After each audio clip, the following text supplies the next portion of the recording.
I'm Corbett Wall with DV Auction, here with your feeder flash for Friday, January the 6th. With this weather moving in and got snow flurries just about in every part of the plains and in the Midwest there too. But you look back on Thursday on a day where the board had the fats down, but with a basis about $3 compared to that $118 fat cattle market that's already pretty much wrapped up for the week. Feeder cattle futures were steady, but near a $5 basis to what they're bringing in the sales and what the CME index is, which is at 133.07 through Wednesday there. If you look at the real-time index on Cattle Market Central all the way through late Thursday, it's 132.64, down about 17 cents from the previous day. But look at some of your sales. Thursday's always our Kansas day. We get such a good test of the market in Kansas with Salina and Pratt both having big sales, and really a good commodity cattle test of the market.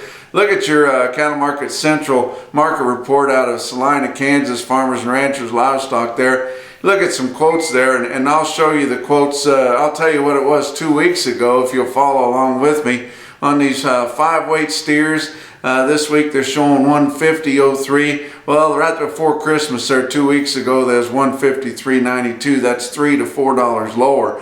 But if you look at your 6-weight steers, which in the northern plains have been talking, if you listened to me yesterday, these 6-weight cattle have really seen a rally this week because these farmers are looking for a winter project, and a lot of good background in cattle in there weighing in the 6s. Are long time weaned and really healthy. But the 6-weight steers at 140.41. 2 weeks ago they're at 137.93. That's $2 to $3 higher.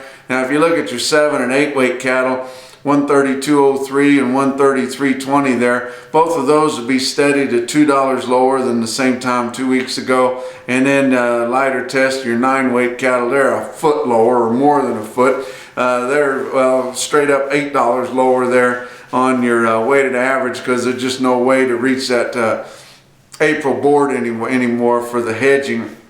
And we talk about the hedging. You think these 8-weight cattle ought to be doing better because the fat cattle market's holding in there better than we thought it would. Well, just put a pencil to it there. You got an 800-pound steer at 133, which is as close to what they're bringing and what your CME index is on a cash basis there. That's $1,064. You sure want to make it weigh 1,400 pounds.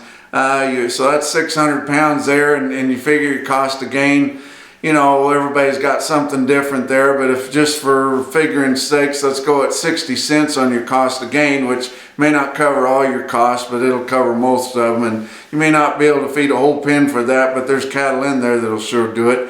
But I can even figure that. That's 6 times 6 is 36. That's $360. That comes up to $1,424. You look at your June board, which is what you have to hedge off of. It's just a pinch over 104, but you figure that 1,400-pound steer at 104, that's $1,456, leaves you $32 to play with. That's if you don't stub your toe, you don't get in a bad storm, everything goes right.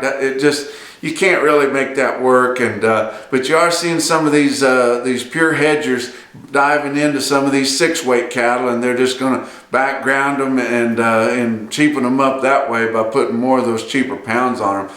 But as you look at your Kansas 8-weights, this week most of them are selling in the load lots there, selling from 130 to 137.75. 2 weeks ago it was 133 to 138, so those are weak to $3 lower. Look at another calf quote there further west in Burlington, Colorado. They had 101 good 561-pound steer calves at $1.65. That's our feeder flash for Friday.